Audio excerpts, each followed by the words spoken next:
Who's ready for part 2? Electric Boogaloo.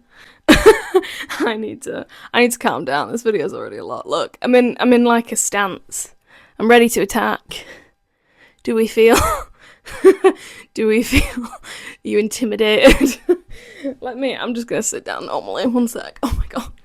I don't know if you heard the cracking of my knees just then. Hello, one and all. Long time no talk, kind of. Time for part 2 of my Camp Wrestling Review AEW All in London 2023 review. That is a mouthful. Really catchy title, Stella, well done. Let's address the elephant in the room. I've done a beat because I felt like it. I also have some cute nails and I have a cute top on. It's not really necessary for me to point that out. But I feel like we should all appreciate the gig, the gag, and the zhuzh. Possibly. Are we appreciating it? I'm glad. Anyway, I hope you've all been well. The reason why this is a little bit of a late upload, or a later upload than usual, is because Christmas, New Year's, I've been having a lot of time with just like my family, just chilling. Like they came to visit, so I've like been catching up with people, including my brother. He came home for Christmas, so that was nice. And yeah, so I've just been taking it easy over the over the holidays. So it's taken me a while to like write the script and then film it today.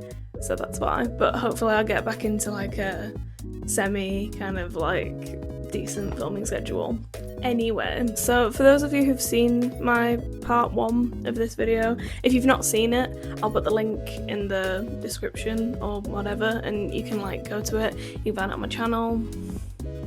Do with that what you will. But if you're someone who has seen it and you're kind of waiting for this, I hope you're excited. So let's get into it. Onward. Let's get into the matches. The first match I will be covering today is the AEW World Tag Team title match. That is a mouthful to say.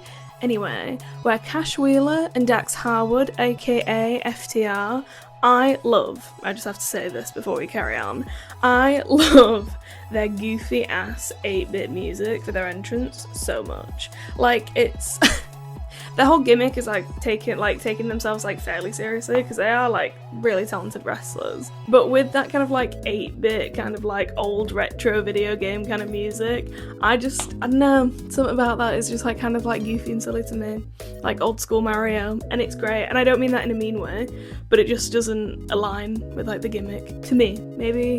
Maybe it's just me. FTR defended the AEW World Tag Team Championship against Matt Jackson and Nick Jackson, aka the Young Bucks. Or should I say Matthew and Nicholas Jackson, since they're all fancy heels now.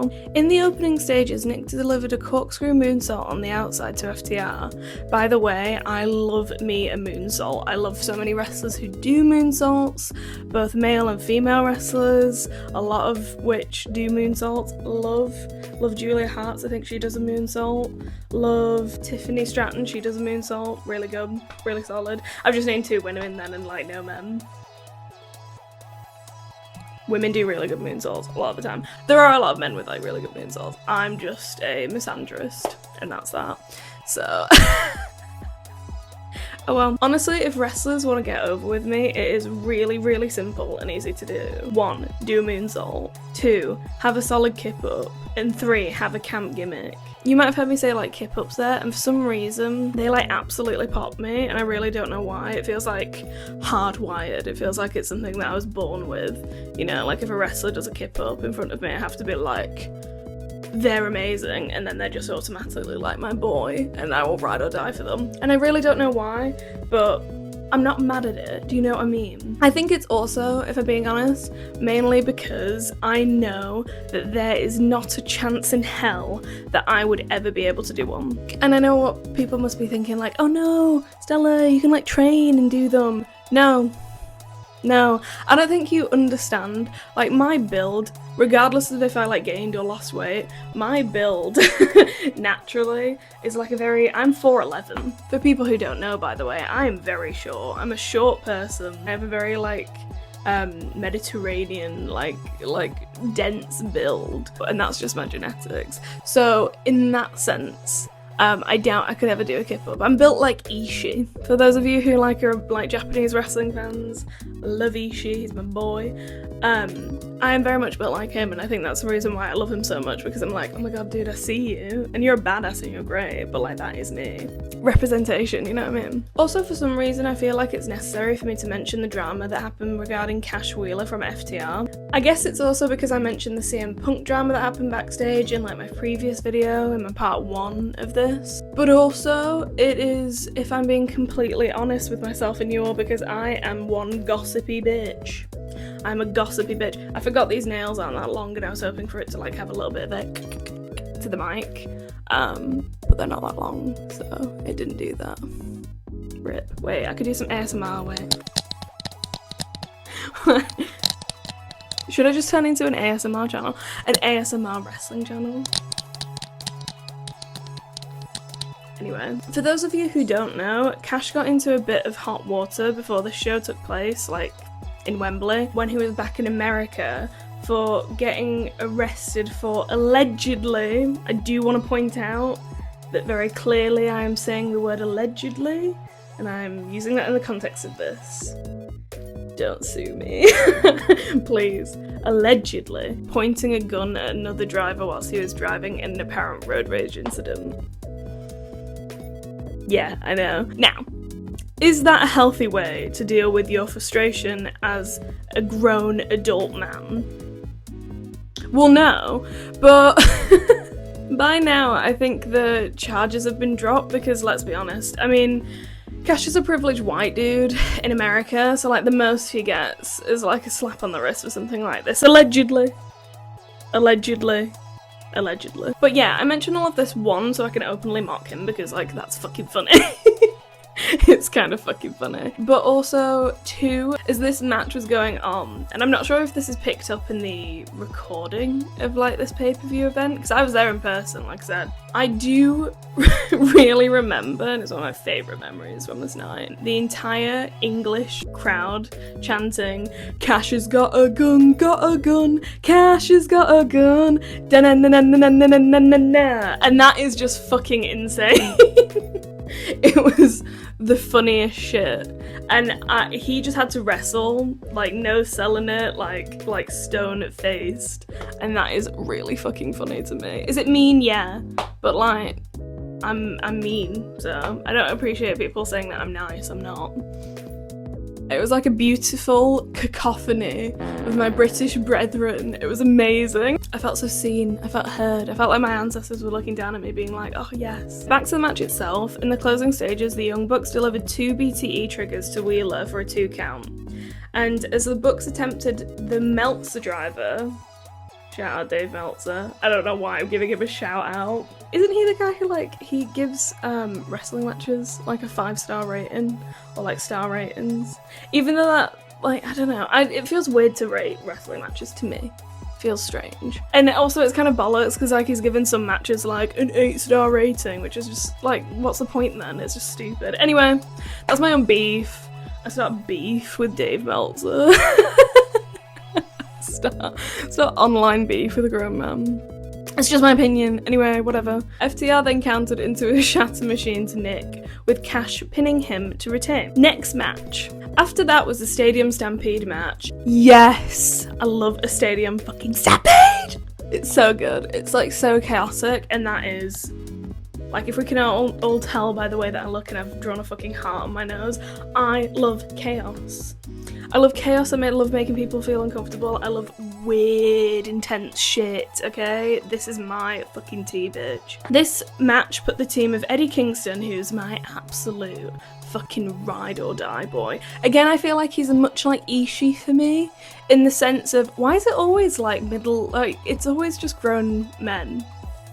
I don't really know what that's about, but I do feel like I am, in a weird way, Eddie Kingston. Like, I just see a lot of myself in him, and I really don't know why. And let's not analyse it beyond that. Let's stop there for my own sake, you know? The team of Eddie Kingston, Penta El Zero Miedo, my brother's absolute boy, he made his debut on Raw. as I'm filming it this past week, it will be a bit later because I will need to edit and stuff like that, but recently he made his debut on Raw. He was very good. I like Penta, he's pretty good. But yeah, my brother loves him. And best friends Chuck Taylor, Trent Beretta, and Orange Cassidy, accompanied by Alex Abrahantes. I have probably fucking butchered that name. I'm so sorry. I can't pronounce people's names. I'm so ignorant. I'm so sorry. Against the team of the Blackpool Combat Club, John Moxley, Claudio Castagnoli, and Wheeler Yuta, accompanied by Mike Santana and Ortiz. Like I said before, I fucking love a good Stadium Stampede match, so needless to say, I was like really excited for this before like the weeks leading up to this event. I say weeks, months. I got the tickets like hugely in advance, so I was just there like, I can't wait to see a Stadium Stampede in person because I've never, like, it was the biggest event that I've ever been to at the time, so I was very excited to see like a Stadium Stampede in Wembley. Like, that shit's cool. It's so fun to watch as an audience member because the wrestlers move around the entire arena whilst absolutely fucking battering each other, so that shit's great. What is not to love? Like, get with it, you know? Fair warning, there is a lot of blood in this match though. It is pretty gruesome, so yeah, that's your warning if you decide to like go and watch this yourself. Like, I don't know if there's clips on YouTube, I don't know if there's clips anywhere else if you like buy the pay-per-view. It's pretty fucking vile. But yeah, I mean, I popped, so I know what that says about me. In the closing stages of the match, Beretta performed a superplex to Ortiz through a table on the outside, as Castagnoli attempted the Ricola bomb. Ricola? I don't know how to pronounce that. I'm reading all this off a script again because I don't want to get the fucking information wrong. Okay. Bomb on Cassidy. He escaped and hit Castagnoli with the orange punch for a 2 count. Cassidy then delivered a DDT to Moxley on broken glass. Yeah, that shit's intense. Broken glass. Is it real glass though? If it is, I might have to cry myself a river. Shoutouts to part 1 of this. If you don't get that joke, watch part 1. The drama is quite funny. Like, if there's something that I love about wrestling, it's making fun of grown men making the worst decisions. It's hilarious to me.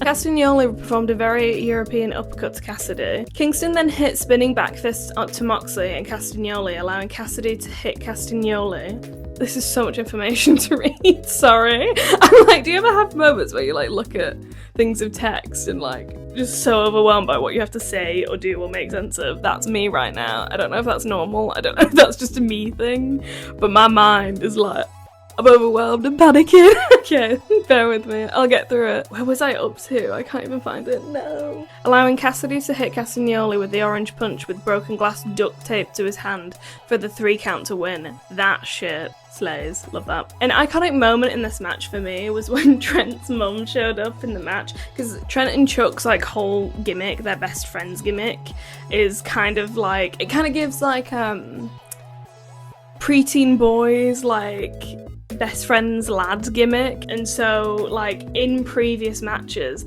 when they would be like tag teaming together, because they're a tag team, or they were at the time, I don't think like all that stuff's like changed now because this is like quite a while ago. Trent's mum would like drive them in a car to the ring or to the event that they would go in, as if she's like carpooling them. I love that, like giving him a lift, giving her son a lift, a grown man's son a lift to his wrestling shows. That's funny shit. Again, what is it, people? We've practiced now. What is it?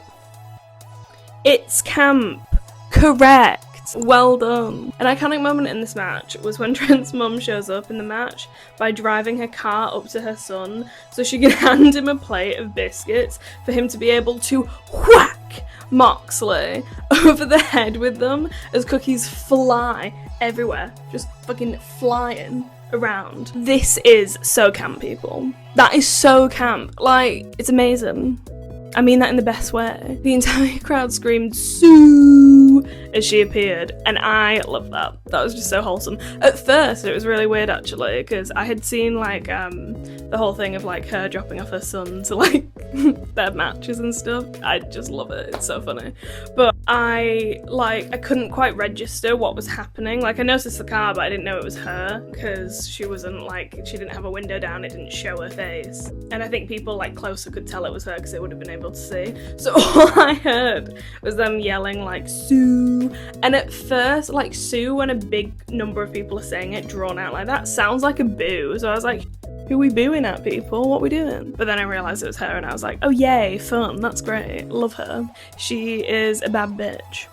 You can be a bad bitch at any age. Another thing that's forever burnt in my brain from this match, out of like sheer trauma, is the absolute mad lad that is Jon Moxley. In this match, there's a spot where Penta violently shoves like sharp wooden kebab skewers. Like they have like a little, it's almost like if you don't know what I'm on about, they're almost like big, I mean people probably know what I'm on about, but I'm gonna over explain anyway, because why not? But like long like toothpicks, but long for kebabs. They're as sharp as like toothpicks can be, like wooden toothpicks. That's the picture for you all, but longer. I really remember this. Penta like holds like an entire pack of them, like as a circle. I should not be doing that motion with my hands. That looks wrong. Oh my god. He holds an entire pack of them. I'm gonna try and keep my hands down here. As he's holding them upright on top of Mox's head, like just goes fucking like that, just like shoves them down.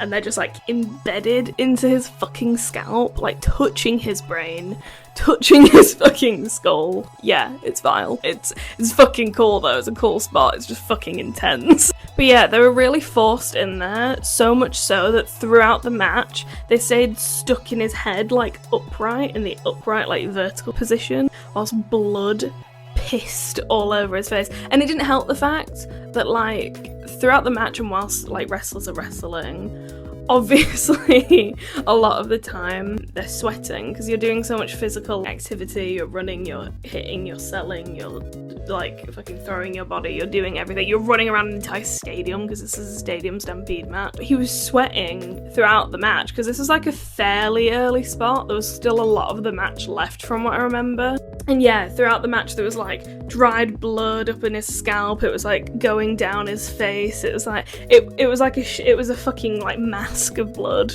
It's the best way I can describe it. Fucking vile description, but there you go. Because it was bleak. It was really gross. Shouldn't be smiling whilst I'm saying that. Anyway. But yeah, it like the blood like poured all over his face, and I really remember, like vividly remember, the entire crowd chanting, "You sick fuck! You sick fuck!" Amazing stuff. Next match! Hikaru Shida defended the AEW Women's World Championship against Saraya, Toni Storm, Dr. Britt Baker, DMD. Am I doing that the right way round? D. D. I'm dyslexic. I can't be doing with things like that. I don't fucking know. Even 3 letters confuses me at the old age of 22. I'm simply an adult. This is a 4-way match. Now, first off, I love women's wrestling! I love women's wrestling. Shida's music for her entrance goes so hard, by the way. Like, why does it go that hard? I don't know. But I'm grateful, and let's celebrate that. I also love Dr. Britt Baker's cunty little intro before her entrance. You know what I'm on about. If you've ever seen AEW and you've seen her like come into the ring and like make her entrance and stuff like that, there's a little silence before you know who's coming out, and it's a silence and it goes, "The doctor will see you now." And then her music hits and the lights go up and she like comes out and she's like, DMD. Period. Love that shit. Love that shit. I have nothing but time for shit like that. Keep fucking working it. Yeah, they really cooked with that one, lads. I'm really not gonna lie to you. Fucking cooked. They were in the kitchen for that one because they're fucking cooking. Anyway, in the closing stages of the match, Baker delivered a powerbomb / neckbreaker combination to Storm for a 2 count. It's time for me to read off my script again, because this is the shit that I can't keep track of unless I look at my script and force myself to focus. Baker then performed a sling blade to Storm, but Saraya hit a running hip attack on Saraya, and the referee began counting the pin, but Saraya kicked out. Saraya then locked into a scorpion deathlock on Storm, and Baker performed a curb stomp on Storm and Saraya for a near fall. Shida hit a falcon arrow to Baker, and the katana to Saraya for a near fall. Baker then locked in the lockjaw on Shida, but as Storm attempted to break up the submission, Saraya sprayed Storm with a spray can and delivered the nightcap, and pinned Storm to win the AEW Women's World Championship. A highlight of this match, for me personally, is that Toni Storm, who I love, by the way, she is so iconic, I love her, debuted her Timeless Toni Storm gimmick here in Wembley. If it wasn't this match specifically, it was definitely the early days of this kind of new gimmick for her. She's still, well, I say she's still doing it. She's doing a old gimmick of hers now in like this weird memory loss kind of storyline. Which, you know, if you were to explain, as a wrestling fan, if you were to explain that to someone who doesn't watch wrestling and is not interested in any way, who's like, why do you like wrestling? And then I like explain that as an example, I'd be fucking locked up. Like, it sounds insane to be like, oh yeah, this girl's doing a storyline of like memory lapse over trauma. But if you watch it, that shit's so good. Like, I really don't know how to explain it, and I don't know why shit like that works so well in the art form of wrestling, but it really does. It's great. And yes, wrestling is an art form. We've been over this, don't fucking try me. I love it. Toni Storm's gimmick is basically an eccentric, delusional old Hollywood starlet type thing. Think along the lines of someone like Marilyn Monroe, or more specifically, Mae West. I have a Mae West quote tattooed on my back, by the way. Not that anyone gives a shit. It's because me and my dad love Mae West. She's like very tongue-in-cheek, quite rude. She was like insane. She was so funny. She used to say very rude jokes, which like at the time where she was around, that was like insane. I mean, to be fair, like even now, like some of the shit she says, it's like really rude. I love it. It was also really charming to see Saraya win a big match back in her home country in front of her family and loved ones. Now, having said that, do I kind of wish Toni had won? Well, yes. But you know what? I'm a true intersectional feminist, and I support women's rights and wrongs. Next match! Darby Allin and Sting. Sting revived his like Joker Sting face paint for like this Wembley event. I'm not going to pretend to know like what that was, or like that was a big deal for me, because like, again, I'm like a fairly recent fan of wrestling. Like, I've been watching it for years and like on and off ever since I was about like 16, but that isn't something that like a lot of like diehard wrestling fans I would have been like, oh my god, that's such a big deal. I didn't really care because it wasn't like something for me that was like a big deal, but it was cool. It's a nice nod for the people who appreciate it. So I'm not gonna yuck you yum. I don't know why I said that. Hey, if there's one thing about me, I'll never yuck anyone's yum, and I hope no one yucks my yum. But yeah, they battled Christine Cage, and I love Christine Cage's fucking EOS. Okay, I don't explain this. I'll put pictures up for reference, because I will sound insane if I don't put some kind of visual reference. I mean, I'll sound insane regardless, because it is insane. This man is a worker and a genius. I really appreciate his craft. I'm an enjoyer of craftsmanship of his art form. But he wears, when he works at a match, when he's doing promos, he wears a turtleneck, and usually with a jacket. So it just looks like a regular turtleneck. He's a heel, and like quite a very good heel at that. Like, he's known for his heel work, he's very good at it, and he wears a turtleneck to kind of add to that kind of like, ooh, you're an arsehole, you're wearing a turtleneck kind of vibe, and it works. But then when he goes to the ring, he's still wearing the turtleneck, but no jacket, and it doesn't have sleeves. And something about that is definitely intentional. It's so ill, and it just makes sense for his character to like be wearing that all the time. And unless you see him without the jacket, you don't know that underneath there it has no sleeves, like it's a vest. When I tell you that shit's brilliant. That shit's brilliant. And it's camp, okay? Yeah. Long story short, Christian Cage is a menace, and I love him. And again, I feel like Eddie Kingston and Ishii. Again, it's all these men. I see some of me in that. A bit of Toni Storm too. I see my like delusional nature in her. My like camp theatric delusional nature. In my head, I am Mae West. And that's how delusional I am. And let's carry on. They battled Swerve Strickland, accompanied by Prince Nana, who I love. Everyone loves Prince Nana, and for good reason. He's amazing. He just does his little dance, gets his check, and goes home. And it's brilliant. This is a coffin match tag team match. For those of you who don't know what a coffin match is or how it's won, basically, I mean, it's very self-explanatory. It's a match, a wrestling match, where there's a coffin. And that's it now. And you win it by placing one of your opponents, in this case, because it's a tag team match, but sometimes I think, can there, yeah, there can be one-on-one coffin matches, of course. There could be many different forms of it, but no matter how many opponents you have, it can't be won unless one of your opponents is in the coffin, and the coffin is closed fully, and that basically works as kind of their equivalent of like a full count, a count out, that kind of thing. That's how you win that match. For his entrance, Sting did a Jack the Ripper entrance alongside Darby Allin. I don't know whether this is just me. Ooh, look at the sunlight. How glorious. Look, golden hour. Wait, let's do some poses. I might wait. I could do like a thoughtful pose. What do we think, team? Anyway, that's so stupid. My eyes! I just looked into that, and it was the sun in my window over there, and I don't know why I decided to look into that and just be blinded. I am maybe gonna put my blinds down because I can't lie, this is kind of blinding my left eye. So bear with, one sec. Sorted. Thank you for being so patient with me. So yeah, if the lighting looks different, my apologies for the sun being in the sky. Now, I don't know whether this is just me getting back to like the Sting Jack the Ripper entrance, but that shit seems weird. Jack the Ripper was like a real murderer, and I know a lot of people like to like glorify and idolize him and be like, oh my god, that was so long ago, like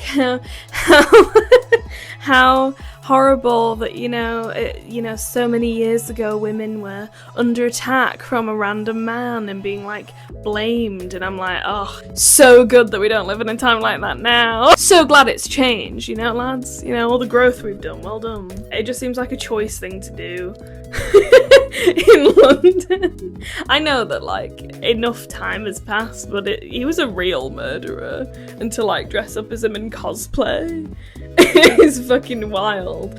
That's a real person with real victims. That's a bit weird. I want to know what people's opinions of that is, because I saw that shit and I was like, huh. And then just kind of moved on, but it made me feel a little bit like, I don't know how I feel about that. And Swerve's entrance has always had Prince Nana doing his little dance, his little, wait, I want to do it, wait. I'm gonna have to stand on my bed. I can't stand on my bed fully or else he can't see me, but he does this, he goes, and I swerve when I drive, and it looks so stupid with my little like, swerve when I drive, and I swerve when I drive, and big pressure I applied. I can perform with Prince Nana. You know, I know that that's what the world wants. Also, Flash Garments was there, and if that name doesn't mean anything to you, he is the guy who raps Swerve Strickland's music. Also, the weird thing I noticed whilst Garments, Mr. Garments, if you will, performed his song is like, as he introduced himself, he was doing like, you know, the introductory like rapper thing of like, I don't know, how do you give an example? Of like yelling your name. But he kind of like did it in a way that to me and only me really just made him sound kind of like Goofy. Not Goofy as in like haha silly haha, but like the character Goofy from Mickey Mouse's Clubhouse. Like he, before he went into the rap, he went like, garbage. I'm definitely hamming it up, but that is how it rendered in my mind. I was like, oh, what an interesting like introductory to your rap. That's so fun. And if that wasn't amazing enough and camp enough, dare I say, there was some random dude who I assume is like one of Swerve's friends or like one of Garment's friends or like someone who knows him. If it was a stranger, that's even better. But he was just there. He didn't have a part of the song. He wasn't rapping, performing, nothing. He wasn't even dancing with Nana. He was doing his own loose term of what I can describe as dancing, very kindly. And he had what I can only describe as like someone's mum's fucking tea towel dishcloth and like spinning it round whilst he like hops and stuff, like quite awkwardly, because I think he like suddenly got in front of the crowd and realised, oh shit, there's so many people because it's Wembley, it's fucking huge. Panicked and didn't know what to do, so it was just there like, yeah, throw a towel around. Bless him. I would do the exact same thing if I was in a crowd of like in front of all those people. I would like shit myself, and I don't mean that hyperbole. I actually probably would like doo-doo in my pants. I loved how chaotic it was. In the opening moments of the match, Strickland and Christian delivered simultaneous spears to Alan and Sting both. Alan then performed a Stun Dog Millionaire. That name, Stun Dog Millionaire, is so horrendously silly for a move. Like, why is it called that? I don't know the history of the name. I don't know where it comes from. I don't know who it comes from. When commentators have to be like, and he's performed a Stun Dog Millionaire, I'm there like. Alan then performed a cannonball dive to Strickland after Luchasaurus interfered on behalf of Cage and Strickland. Nick Wayne, another boy contestant, we love him. He is one of my boys. I love him as a heel. So entertaining. So great. Christian Cage is his dad, you know? Attacked him with a skateboard, but was beaten down and carried from ringside by Luchasaurus. Sting then locked in a Scorpion Deathlock on Christian, but Strickland hit Sting with a chair, allowing Christian to hit a low blow on Sting with a baseball bat. Strickland then delivered the Swerve Stomp and put Sting into the coffin, but Sting used a baseball bat to prevent the lid of the coffin from closing. As Strickland attempted a 450 splash into Sting on the top of the coffin, Sting moved out of the way and delivered a Scorpion Death Drop on the top of the coffin. Alan then performed the coffin drop to Strickland on top of the coffin and shut the lid to win the match. Now, if you listen to me explain that match and take a shot every time I say the word coffin, you would be fucking dead. Your liver would be pickled. One thing that's burnt into my mind, much like the John Moxley spot that is like horrendous, is I do remember Darby Allin being the fucking insane dude that he is, because he loves to like break his body. There's no better way of describing it in wrestling matches. So he like I think I mentioned it before, like the spot, I'm not sure, but he like jumped onto the coffin, and I really remember his fucking body, because he's like a, I mean this in no hate, but this is how he's built. He's like a weedy dude, like pretty thin and skinny legend, yes. He like, his entire fucking body, like from the force and stuff, just fucking bounced. Like that shit was crazy. And I like, because of the like fucking microphones or whatever, like I heard that shit. Like the fucking thud, or like watching it back when I watched the match back. Anyway, that was it for this second part of this video. In the final part, I'll be discussing the last two matches, including the main event. Ooh, I'm very excited. I loved the main event to this show, so get excited for that. I will upload it as soon as possible-ish. I think I'll do another video before then to kind of break it up, give myself a bit of variety for things to do, so I don't get like burnout and wrestling burnout. I mean, come on, that won't happen, but you know. I think I'll do like a unscripted video of me putting my makeup and talking to you guys, and just kind of seeing like where that goes, and I'll do it and see if any of the footage that I get from it is like usable or in any way entertaining. If it's not, don't be surprised if you don't see that video. At the end of this month, I am going to be going to London to visit my brother, so that is very exciting. I just thought I'd share that with you all. I'm going to see a Rev Pro wrestling show with him, so I'm very excited for that. I have no idea what to expect, but I am very excited for a night of live wrestling, because it's been a hot minute since I've done that, so it'll be really fun. I'm really excited. But yeah, that's kind of all the stuff that I have to kind of update you guys on. If we want to do a fit check again, because I like a fit check, I got this Gloomy Bear shirt. I don't know if you can see, it's very gory. Apt for the John Moxley stuff that I was talking about. He's a little Japanese character that I really like. I got him from the shop Giant Kitten. They're based in Leeds. They're an independent shop, as far as I'm aware, but they get stuff imported from Japan. This is like an AC/DC rag.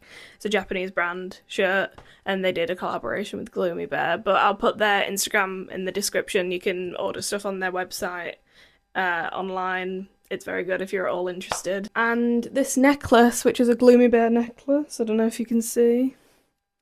Where did I get this from? I made it. I'm not kidding. I hope it looks like fairly decent, but it's made just from like air drying clay, acrylic paint, and then I put like a gloss over it so it didn't chip. But it's a little Gloomy Bear to match my Gloomy Bear. I love me a cartoon character. I don't know if you can tell, but there we go. I like Gloomy Bear. I like Hello Kitty. I like Kuromi. She's on my arm. I like many little creatures, and no, they just don't feel good. I like character design, I like art, so is it a surprise? Not really. But I hope you all have a fantastic rest of your day. I hope you're all doing well, in whatever sense that means to you. And if you're having a hard time, like emotionally, don't be too hard on yourself. I don't know what that like deep conversation was about, but I'm all in my feels for some reason recently. Okay, she's processing stuff, and that's on therapy. Anyway, bye.